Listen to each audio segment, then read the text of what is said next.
So in this video, I'm going to show you how to make a Gruffalo cake. I'm going to do a voiceover and show you through the steps of how I made it, and then hopefully you can follow that and make one yourself. So let's get started. Right, so first of all, I'm taking my first round tier and I'm just putting some ganache in between. This is white chocolate ganache that I've coloured orange because it was his favourite colour. I'm just doing that in between each tier. 3 of them, they're about 8-inch circles. And now I'm just going to carve it down into sort of basically like a conish kind of shape. A rough shape of the Gruffalo. If you have a picture of the Gruffalo near, you can see that. Once I've got that, I'm going to cover it all in the orange ganache. Also used a bit of cake here on the left just to make a bit of a rock. I had a bit of spare cake, so made a little rock. Roll out some sugar paste. Just a strip of it I'm doing. Enough to go around the base of the body of this Gruffalo, I think I do first. Or maybe I do the head. Who knows? No, the base. I knew it. So I'm just wrapping that around the base and smoothing it at the back. Then just using my Dresden tool, I'm just drawing these wiggly lines, which is the fur texture. There's no real method to this, just loads of little lines. That's the beauty of doing fur. Also, it can help you go over any sort of joins at the back. So I'm just rolling a sausage now, thinner at either end and fatter in the middle. And this is going to work as his jaw.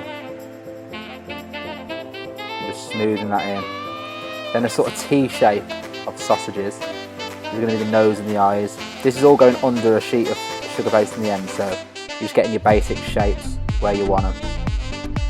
2 big cylinders of sugar paste I'm using for the legs.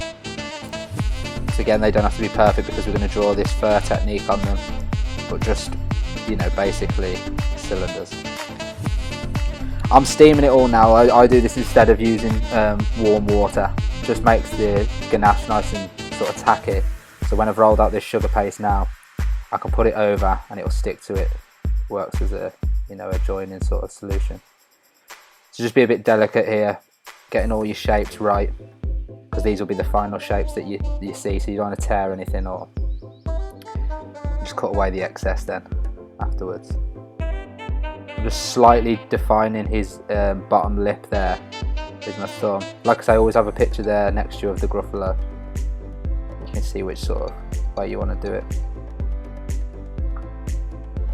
Just going to use the other side of my Dresden tool to push in there in the nostrils. That's just helping to define it. I love this Dresden tool. It's like pretty much universally the best tool, I would say. Surely. They spot it everywhere. Doesn't matter how many good tools you get, you always have this as part of the pack. I'm adding more fur now around the back and on the chin. Same old technique, just wiggly lines, mate. Just wiggly lines. Under the lip, around the side. Right, again, 2 big sausages, flattening out one end, which is going to work as the hand bit. Do that with both, and these are going to be the arms and the hands. He's got 3 fingers, so that's what I did. Same on both sides, and then I've just used a bit of water to stick them to the body of the cake, and then blended it with the fur technique using my tool. What's this now? Right, feet. So basically just 2 circles for the feet. And then I've just like poke these holes at the top.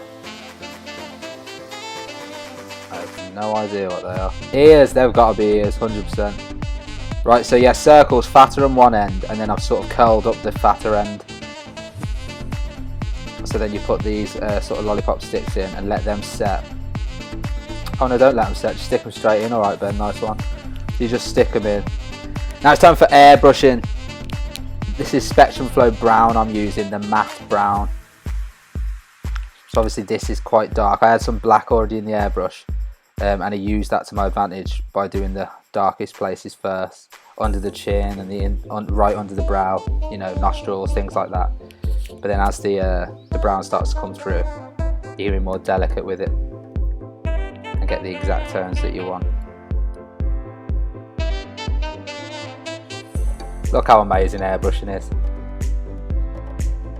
I just absolutely love watching like a completely white cake just be brought to life with airbrushing. Alright, so I've got a bit of pink now where I'm just doing the bottom lip, the matte pink Spectrum Flow baby pink. And then I've pre-coloured this sugar paste, this orangey yellow colour. So just cut out 2 disc shapes, and these are going to work as the eyes. Just play around with the sizes until you get them exactly right. Measure them up against the cake. Alright, so I'm just dabbing a bit of water in the areas where I've put for these horns, and these are just cone shapes I'm making with white sugar paste. Just flicking the ends out to the side a little bit. I'm just going to pop them on. Better to use a bit of edible glue or piping gel to stick these. You can even use like little cocktail sticks to hold them in place, but I prefer not to. Same principle, little cones for these teeth, tall cones. And then same with the toes. And I'm just airbrushing a bit of black underneath. Covering this rock now with some sugar paste as well, just some white sugar paste, and then trimming away the excess at the bottom.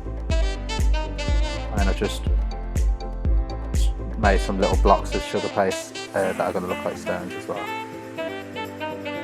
I've pre-coloured this green sugar paste and I'm just wrapping it around the board where there's a gap, and I'm using that nail brush there just to create the texture before airbrushing.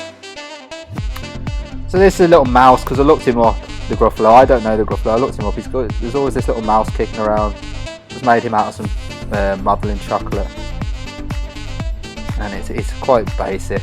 I just copied a picture. It's got a white belly, white eyes. Just made a little bit of a mouth there with the end of my knife. Black eyebrows with some black sugar paste, and that is it. So I hope you enjoyed it, guys. That's how to make a Gruffalo cake. Let me know if you guys make it. Comment below what you think. And please don't forget to subscribe. That would mean the world to me. And hopefully I'll see you all next time.